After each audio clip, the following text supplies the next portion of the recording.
आणि कोण महिलो घरी गई बिचारी लगा दुख पड़गी सोई ना रात की कल पर जाती बिचारी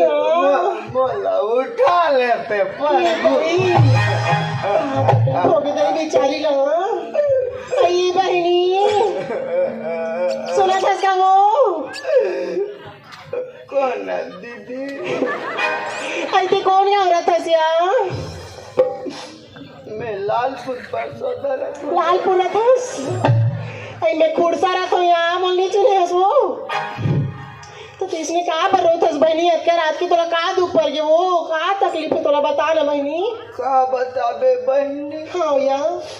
नारी मन के दुखला नारी मन हाँ यार